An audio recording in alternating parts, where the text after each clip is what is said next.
Hi friends, welcome back to Affordable Practical Living. Today we're going to do carrot bread. It's 2 loaves of carrot bread. They are similar, but they are also different. So this is a master recipe. Let's get started. First, you're going to put 4 eggs into either a stand mixer or you can mix these by hand.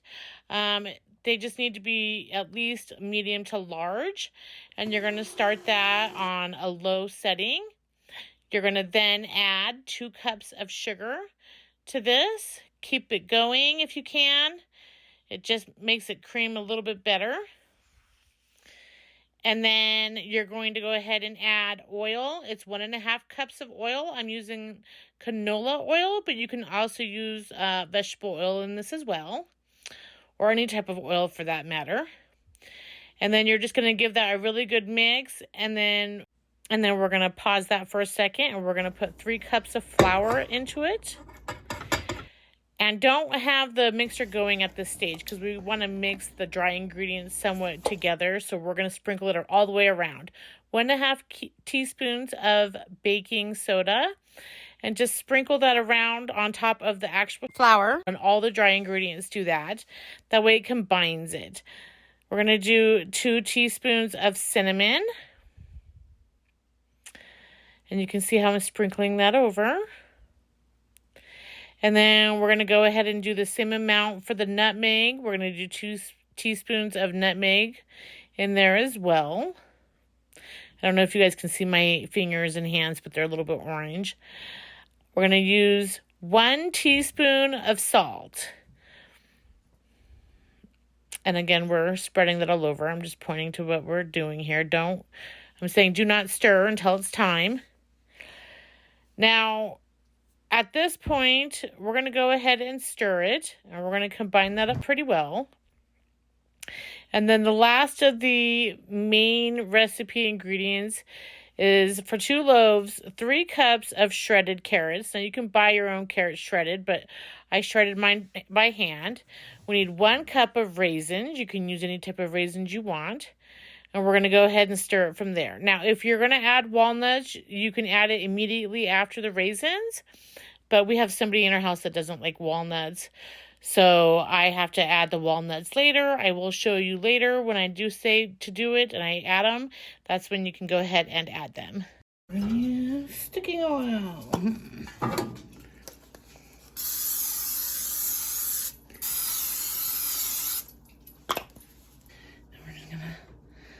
Dump this in.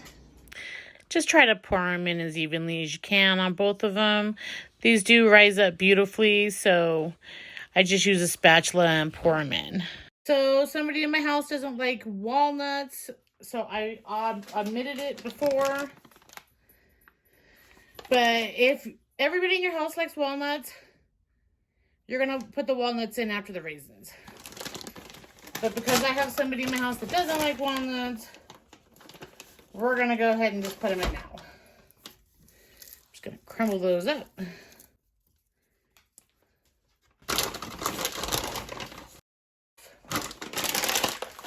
Doesn't hurt to your eyes. Okay, I'm just going to mix that in.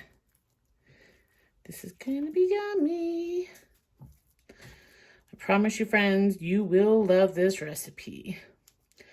Now, if you guys missed my banana bread recipe that I posted last, go check that out. These go in a 350-degree oven for 1 hour. Okay, friends, while the carrot bread's in the oven, I'm going to go ahead and finish shredding my carrots so I can have some for Easter. I'm going to want to make some more bread. So this will save me a few steps come the holiday. Figured I might as well just get it done now. It actually doesn't take that many carrots. Now, I got these carrots from that food share, if you watched my video before, a couple of videos back. I got a bunch of carrots, and I was going to put these in my roasted chicken, but then I realized, oh, I got baby carrots for that. So I'll just use these up for carrot bread. I do have another 2 dump bread recipes. I don't think I'm going to share them until the fall. You guys will love those as well. Although I was thinking about making one up here pretty soon. Just because I have the ingredients for it. We'll see. I'll either do it for fall or I'll do it now. My husband loves my banana recipe. You guys will love both. I prefer the carrot bread recipe. He prefers the banana recipe. The reason why I make the banana bread recipe more is because he brings me home the bananas starting to brown on purpose because he knows I'll make brown bananas into banana bread. He's pretty clever. Okay, let me just measure that and see how much I've got. So I ended up making a total of 4.5 cups, which is enough for 3 loaves. And I'll be making those for Easter.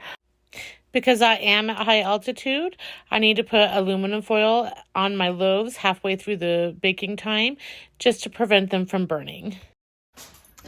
Okay, friends, I just brought these out of the oven. I went ahead and did the toothpick method to make sure that they were done all the way. I don't want them to dry out, but I need them to cool off. So I'm going to put the aluminum foil back on them. And then when they've cooled off, I'll bring you back when I'm done. Okay, friends, our carrot breads have cooled off. So we're going to go ahead and make our cream cheese frosting. You're going to need 4 ounces of cream cheese at room temperature. You're going to need a half a stick of butter at room temperature. You're going to need 1 cup of powdered sugar.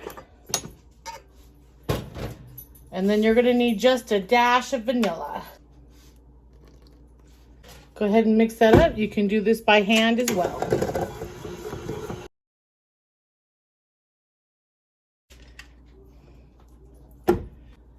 So you can do 2 different things with this frosting. And I'm going to show you both. So the first one, we're going to take about half our cream cheese. And we're just going to put it on one of our breads. We'll go ahead and put it on the non-walnut side. So just go ahead and put that on top. And you guys can use just powdered sugar, or you don't have to do this step at all and just leave them plain. This is a good presentation piece. You'll want to serve it on a platter if you're serving it as a presentation.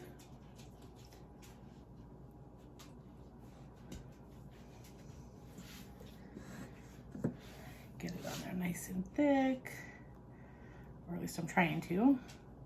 If you are serving this at a party or a get-together, you might want to consider piping out the frosting. If not, this is still spectacular and tastes great. So this one without the walnuts, we're just going to sprinkle a couple little sprinkles of that carrot that was finely grated. This is just for presentation purposes. So this is that. Let me show you what we're going to do with the other one. You're going to add the second part of your cream cheese frosting to a pot that is on low heat. And you're just going to stir it constantly until it gets to the consistency that you want. Okay, that's about what we're looking for.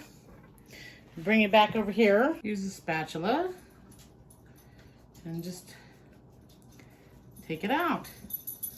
Start glazing it. This just makes for a little bit lighter of a frosting. So this is for the people that don't like the thick frostings. They can just have the glaze. Still get that cream cheese flavor without the thick frosting. Okay. And then for this one, we're gonna put some of the carrots on the top too.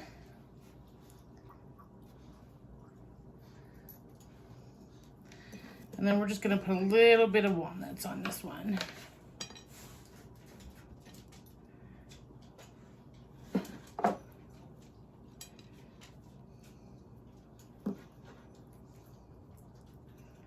I feel like the walnuts would be prettier on this one too. The kids can just pour it off. Okay. Well, there you have it, friends. Carrot bread served 2 different ways. If you like what you saw, like and subscribe. Thanks for watching.